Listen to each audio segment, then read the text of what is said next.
السلام علیکم ورحمۃ اللہ وبرکاتہ۔ الحمد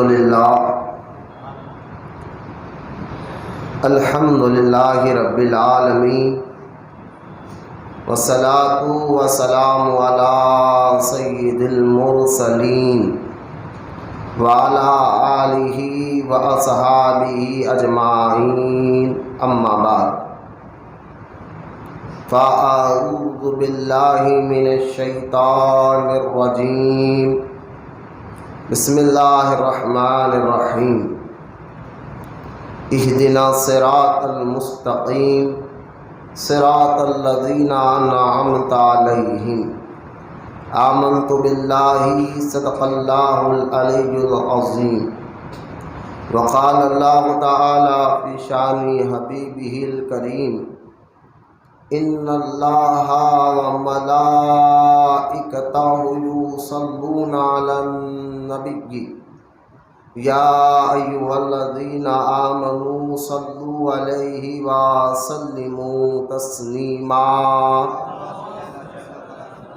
اللہم صل علی سیدنا و مولانا محمد وعلی آلہ وصحبہ افضل صلواتک وعدد معلوماتک وبارک وسلم، صلاۃ و سلام علیک یا رسول اللہ صلی اللہ تعالی علیہ وآلہ وصحبہ وسلم۔ آئیے محبت اور عقیدت کے ساتھ پھر سے ایک مرتبہ ہم تمام کے آقا اور مولا حضور پرنور رحمت کونین حضرت سیدنا محمد مصطفیٰ احمد مصطفیٰ صلی اللہ تعالی علیہ وسلم کی بارگاہ اقدس میں محبت اور عقیدت کے ساتھ با آواز بلند درود پاک پڑھیے۔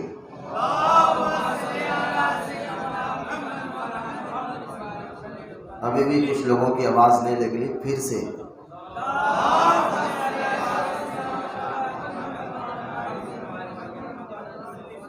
صلی اللہ علی النبی امی وعلی آلہ صلی اللہ علیہ وآلہ وصحبہ وسلم، صلاۃ و سلام علیک یا رسول اللہ صلی اللہ تعالی علیہ وسلم۔ سب سے پہلے تو خانقاہ محبوب اولیاء کی جانب سے تمام مریدین، معتقدین، عاشقان اولیاء اکرام کو دل کی گہرائیوں کے ساتھ خواجہ خواجگان فقر ہندوستان خواجہ غریب نواز رضی اللہ تعالی عنہ کا یہ 811واں عرس مبارک کی مبارکبادی پیش کرتا ہوں اور دعا کرتا ہوں اللہ تعالی سرکار سیدنا خواجہ خواجگان فقر ہندوستان خواجہ غریب نواز رضی اللہ تعالی عنہ کے صدقے تو فعل میں ہم سب کے جائز تمناؤں کو پورا فرمائے، ہمارے مشکلوں کو ختم فرمائے اور ہمیں دنیا اور آخرت میں کامیابی عطا فرمائے۔ سرکار غریب نواز رضی اللہ تعالی عنہ کے سیرت مبارکہ پر کئی بار الحمدللہ اللہ کے فضل و کرم سے ہمیں بولنے کی اللہ تعالیٰ نے توفیق عطا فرمائی، اور کئی بار یہاں خانقاہ محبوب اولیاء میں ہم نے تقریر رکھی ہے۔ جمعہ کے دن بھی الحمدللہ اللہ کے فضل و کرم سے ہم نے سیرت خواجہ ہندوستان غریب نواز رضی اللہ تعالی عنہ کے متعلق جو ہے ہم نے تقریر کی ہے، وہ بیان جو ہے اپلوڈ بھی ہو چکا ہے، اور یوٹیوب پر جناب جیلانی بادشاہ نے اس کا نام بدلا کر اس چینل کا خانقاہ محبوب اولیاء رکھا ہے۔ وہ چینل انہی کے نام سے تھا، لیکن اب وہ نام تبدیل ہو کر اس چینل کا نام خانقاہ محبوب اولیاء ہے۔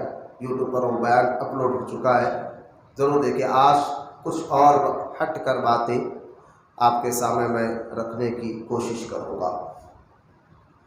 خواجہ آپ کا اصل نام نہیں ہے، خواجہ کا معنی بعض لوگ معاذ اللہ مذاق اڑانے کے لیے، یہ طعنہ دینے کے لیے ہمیں یہ کہتے کہ خواجہ تو ہجڑوں کو کہتے ہیں معاذ اللہ۔ اگر ہم جو میاں اندر تو بھی باہر تو بھی جاؤ ہونے دو، ایک دن وہاں بیٹھو گے،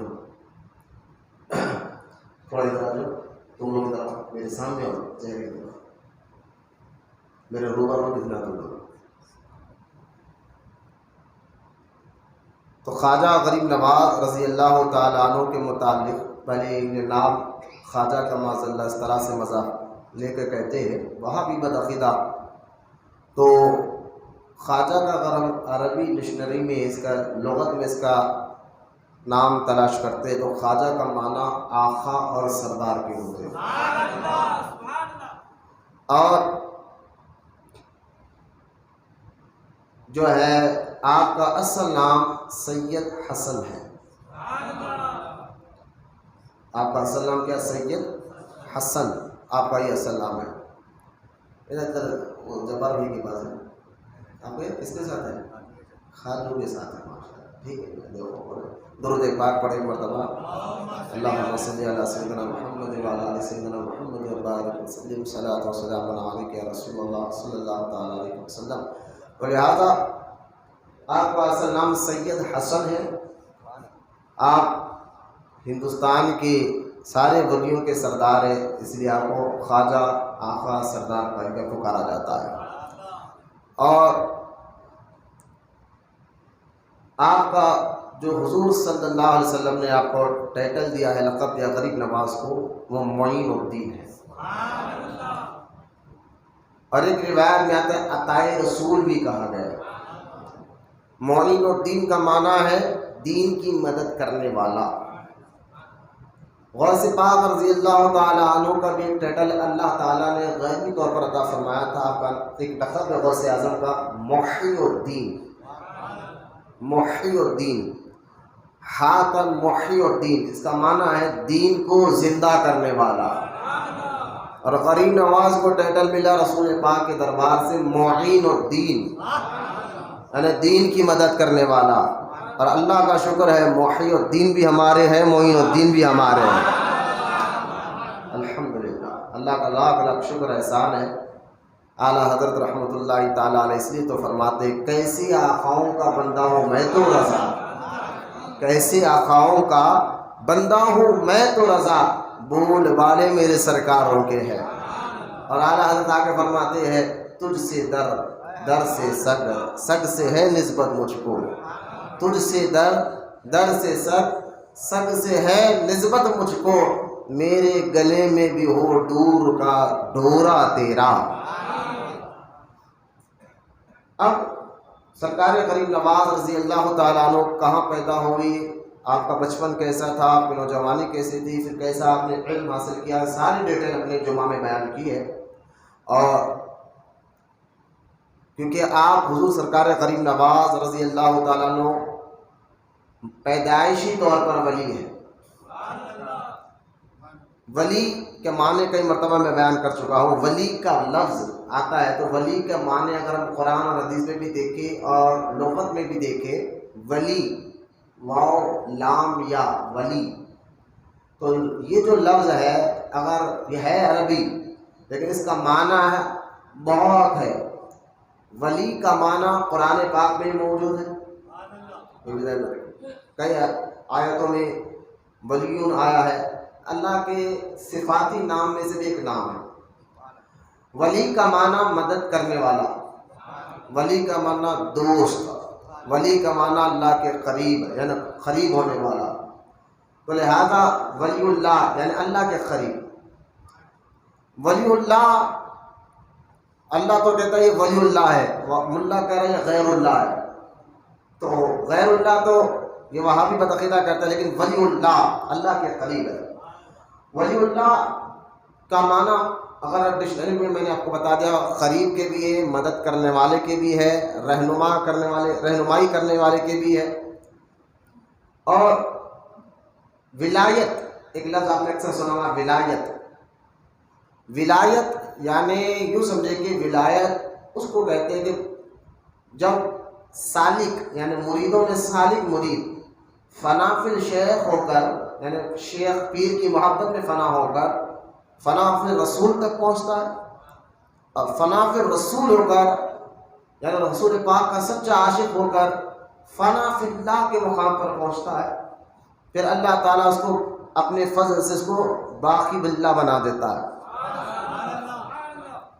باقی باللہ مطلب جب اللہ کی فنا فی الشیخ ہو کر، فنا فی الرسول ہو کر فنا فی اللہ ہو جاتا ہے، پھر فنا فی اللہ یعنی رب کی محبت میں آپ کو فنا کر دیتا ہے، تو پھر اب وہ نہیں ہوتا، وہ ہو جاتا ہے۔ مطلب بندہ ہی ہے، خدا ہی ہے، لیکن بولنا اس کا ہوتا ہے اور کرنا خدا کا ہوتا ہے، دیکھنا بندے کا ہوتا ہے، کرنا خدا کا ہوتا ہے، چلنا بندے کا ہوتا ہے، طاقت خدا کی ہوتی ہے۔ اس لیے تو بحر الدانہ نے سے جب ہارون رشید نے پوچھا تھا کہ آپ قبرستانوں میں رات اور دن کیسے گزار لیتے ہیں، ہمیں تو خالی دیکھتے ہی بے چینی وحشت ہوتی ہے، آپ بڑے اطمینان سے گزار لیتے ہیں، آپ کو کوئی ٹینشن کیوں نہیں ہے، کوئی پریشانی کیوں نہیں ہے؟ تو بحر الدانہ نے باقی باللہ کے مقام پہ آنے کے بعد بھی تو یہ لفظ کہا تھا کہ ہارون رشید میں کیوں پریشان ہوں، کیونکہ میری مرضی سے دن ہوتا ہے، میری مرضی سے رات ہوتی ہے، میری مرضی سے سورج نکلتا ہے، میری مرضی سے چاند نکلتا ہے، میری مرضی سے تارے نکلتے ہیں، میں کیوں پریشان ہوں؟ ہارون رشید حیران ہوا کہ حضور آپ کی مرضی کیسے؟ تو آپ نے فرمایا میں نے اپنی مرضی کو رب کی مرضی کے سامنے ختم کر دیا ہے، میں نے اپنے کو رب کے سامنے آ کر فنا ختم کر دیا ہے، اور جو رب کی مرضی ہے وہ میری مرضی ہوتی ہے۔ جب میری مرضی رہی نہیں، اس کی مرضی میری مرضی ایک ہو گئی ہے، تو لہٰذا اب میں اس لیے کہہ رہا ہوں، اسی کو کہتے ہیں باقی باللہ، یعنی رب پھر ان کو ایسا باقی بناتا ہے کہ 800 سال ہو گیا غریب نواز کو جا کر لوگ آج بھی ان کو یاد فرما رہے ہیں۔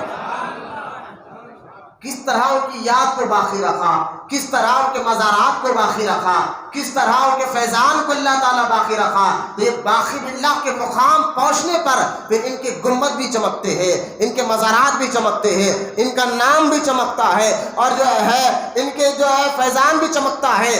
اعلیٰ حضرت رحمۃ اللہ تعالیٰ علیہ اسی مقام کو ذہن میں رکھتے ہوئے فرماتے ہیں، چمک تجھ سے پاتے ہیں سب پانے والے، میرا دل بھی چمکا دے چمکانے والے۔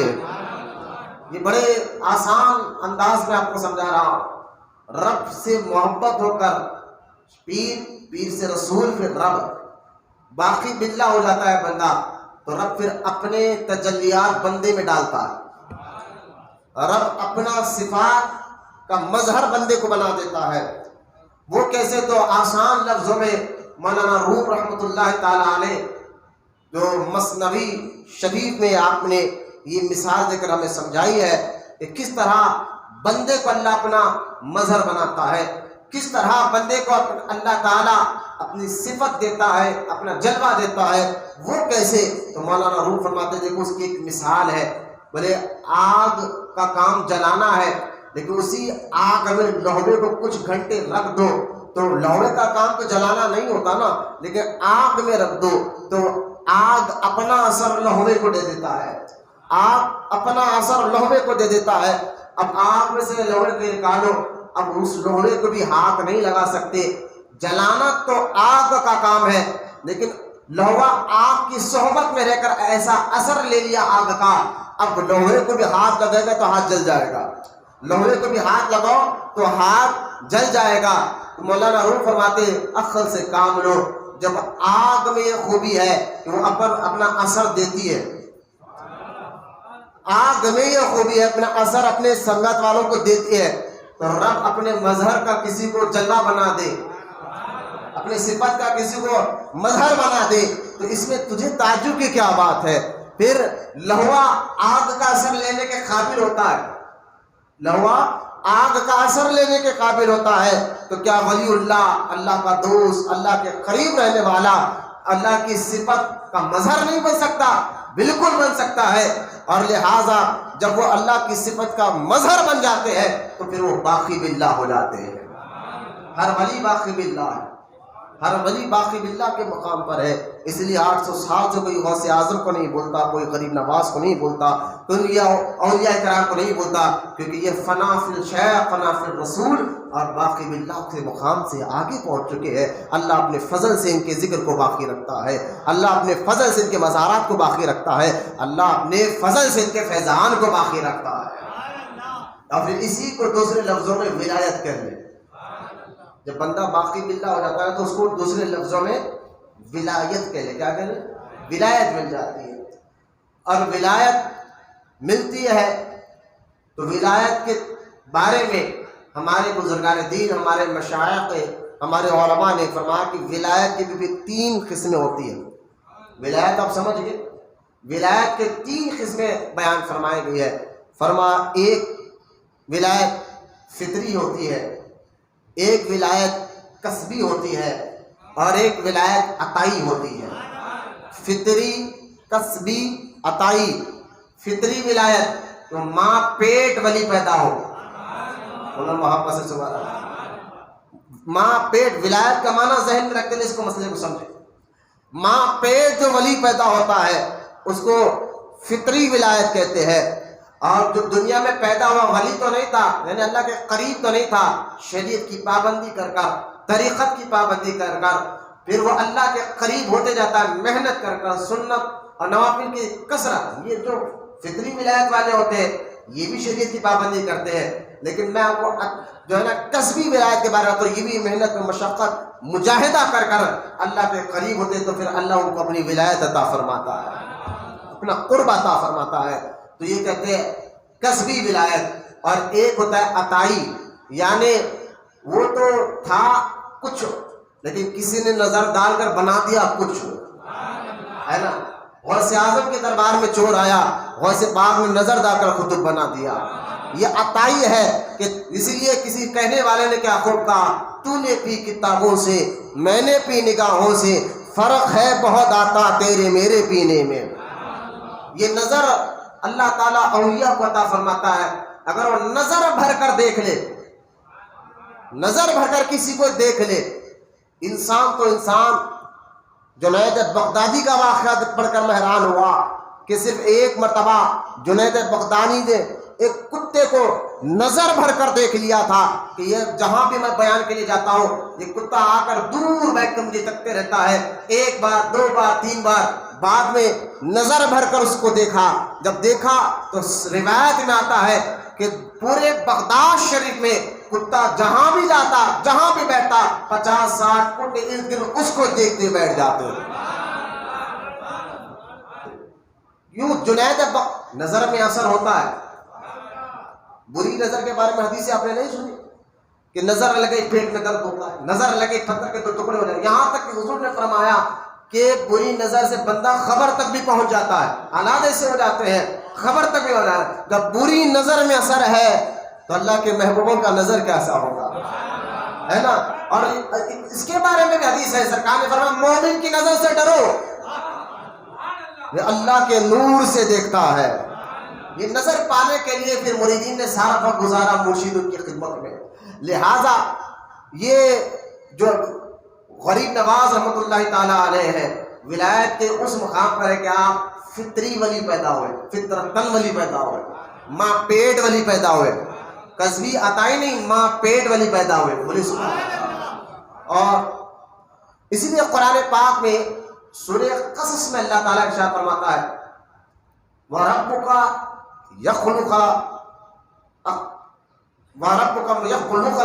يَخْتَارُ، انہیں اللہ فرماتا ہے کہ اللہ جس سے چاہے پیدا کرتا ہے اور پھر جس سے چاہے اس کو پسند فرما لیتا ہے، جس سے چاہے اس کو پسند فرما لیتا ہے۔ تو مجھے بتایا اللہ جس سے چاہے پیدا کرے، یقیناً مخلوق سارے پیدا کرنے اللہ ہے، پھر ان میں سے اللہ اس کو پسند فرما لیتا ہے۔ تو اللہ جس کو پسند فرما لے تو اس کو صفت کا اپنا مظہر بنا دے۔ اللہ غور کرے، اللہ جس کو پسند فرما لے، سورہ قصص میں کہنا جس سے چاہے پیدا اللہ ہی کرتا، فرمایا پھر پسند بھی میں ہی کر لیتا ہوں۔ تو اللہ تعالیٰ جس سے چاہے پیدا کرے، پھر ان میں سے اللہ پسند فرما لے، اللہ پسند فرما لے۔ تو جس سے اللہ پسند فرما لیتا ہے پھر یہ اولیاء کرام کا مقام دیکھے اس کو اپنی صفت کا مظہر بنا دیتا ہے۔ اس کو اور آسان کر کے میں بتاتا ہوں، حضرت موسیٰ علیہ السلام جب اپنی مقدس بیوی صفورہ کو لے کر جنگل سے گزر رہے تھے تو آپ کی مقدس بیوی کو ٹھنڈ ہونے لگی، تو آپ نے کہا تم یہ ٹھہرو، قرآن گواہ ہے۔ موسیٰ علیہ السلام کا ذکر کرتے ہوئے اللہ فرماتا ہے موسیٰ علیہ السلام جنگل میں آگ کو تلاش کرنے کے لیے نکلے تو قریب ایک جھاڑ پہاڑ پہ چمکتا نظر آیا۔ پہاڑ پر ایک جھاڑ سورہ طہ پڑھ کر دیکھے، پہاڑ پر جھاڑ چمکتا نظر آیا، آپ سمجھے وہ آگ ہے۔ قریب گئے، آواز آئی وہ جھاڑ سے موسیٰ تم طور کے قریب آ گئے ہو، یا آنے سے پہلے، اس جھاڑ کے قریب آنے سے پہلے غور سے سنیں، صفت کا مظہر اللہ بناتا ہے۔ غور کرے کہ جب موسیٰ علیہ السلام قریب گئے تو کہا موسیٰ علیہ السلام کہ لہذا تم قریب آئے ہو لیکن مقام طور کے قریب آئے ہو، نالین اتار کر آؤ۔ جب نالین اتار کر گئے، یہاں علماء نے بحث کی اب دونوں میں جھاڑ کا مقام زیادہ تھا یا نبی کا مقام زیادہ تھا؟ یہاں جھاڑ ہے اور یہاں نبی کو کہا جا رہا ہے کہ جھاڑ کے قریب جو ہے نالین اتار کر آؤ۔ مقام تو نبی کا تھا لیکن اس جھاڑ پر اللہ نے اپنی صفت کی تجلی ڈالی تھی۔ اللہ جسے چاہے پیدا کرتا پھر پسند فرماتا ہے۔